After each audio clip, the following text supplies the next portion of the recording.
Hi, Patrick ulit. Gunbox tayo ulit ngayon ng Cooler Master Devastator. Ito yung bagong labas nilang keyboard saka mouse na mouse and keyboard, gaming keyboard and gaming mouse combo siya. So pag binili niyo siya, pwede sa mga tight budgets na gamers, okay to. So, ito ngayon yung box ng CM Storm Devastator. Bago siya, kung nakikita nyo, na kakaiba siya sa CM Storm. Kasi all black lang siya, walang masyadong red. Tapos blue yung ilaw ng mouse sa isang keyboard. So, ito yung box, yung front. Yan, sa likod. Yan, yung mga specs niya. So, babanggitin ko lahat mamaya yung specs. So, buksan na natin.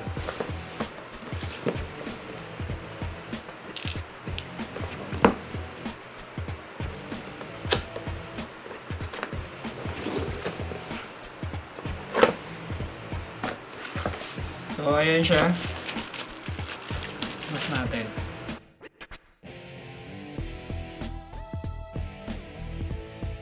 So, ayun. Yung mga naka-sticker, mga shiny part. So, maganda yung finish. Maganda yung plastic. Sturdy din, matibay din. Teka, labas muna natin yung mouse. May kasama pa lang user's manual. Maangas pa rin. Wala pa rin pagbabago. Maganda pa rin yung user's manual. So, yun. Ito ulit tayo dito sa keyboard. Ayan.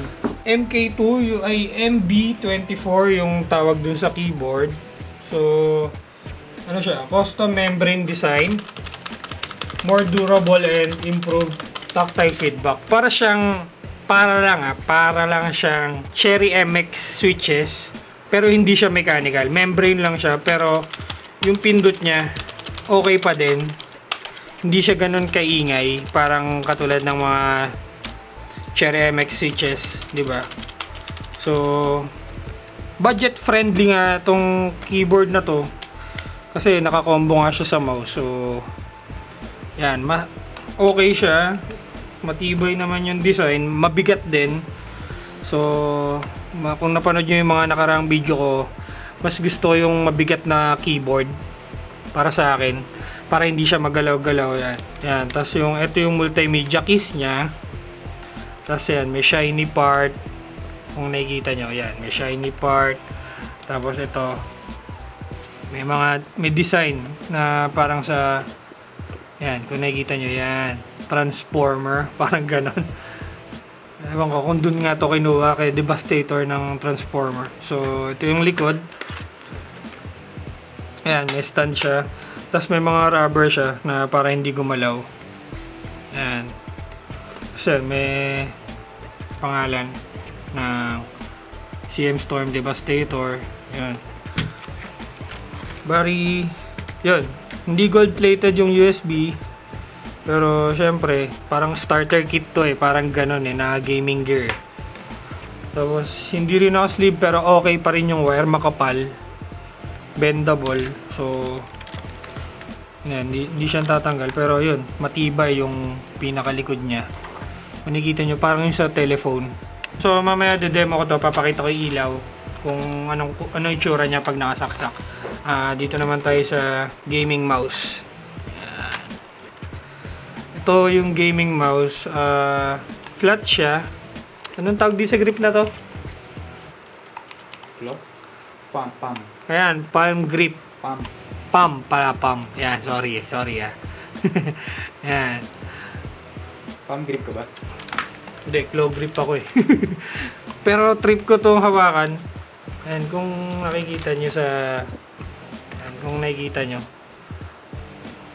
parang, yan, masarap siya hawakan para sa akin kahit claw grip ako, pero type ko yung hawak nito. So, yan. Alam ko may mga LED dito sa part na to. Mamaya makikita natin pag inon namin.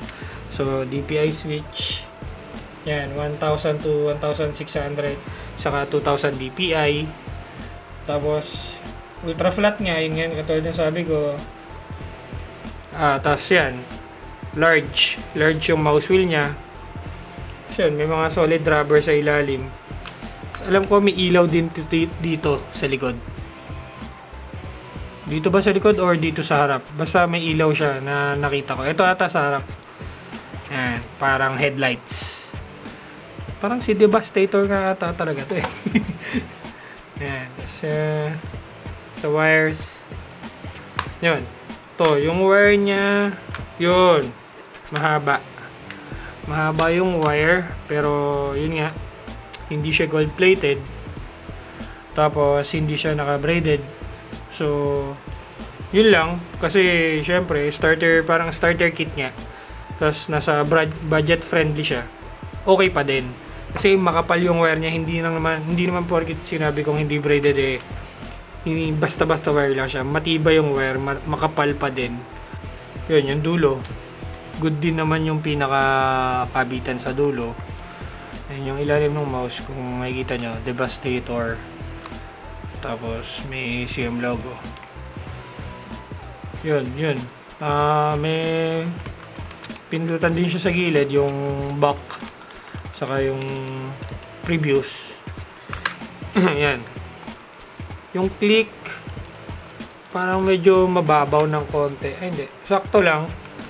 So yan, tignan natin yung ilaw niya. So yan, tinabit ko ngayon. So papakita ko sa inyo yung ilaw. So meron siyang on and off, pero wala siyang ibang mods. So yan, kung nakikita nyo kung gaano kaganda yung ilaw, nag-illuminate from bottom. Hindi lang yung gilid, pati yung letters saka numbers, lahat may ilaw. Ultimo yung spacebar.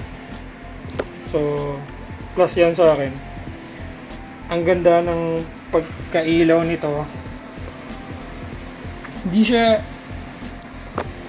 ano eh, parang hindi nga siya starter, parang basta maganda siya tignan yung sa itsura niya. Maganda to, okay itong keyboard na to para sa akin.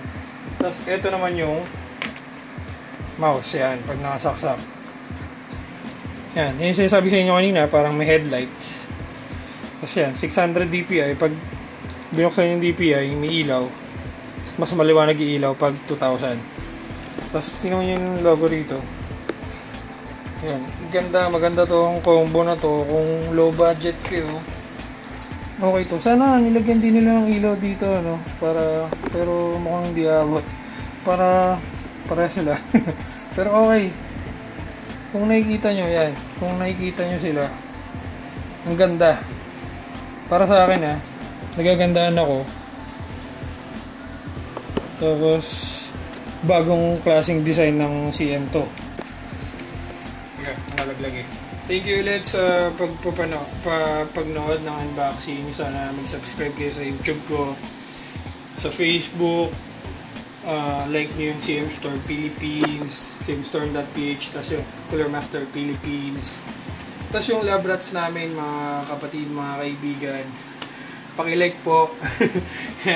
Under construction pa, pero nagpo-post namin ng video sa yung mga ibang updates. So yun lang. Thank you ulit.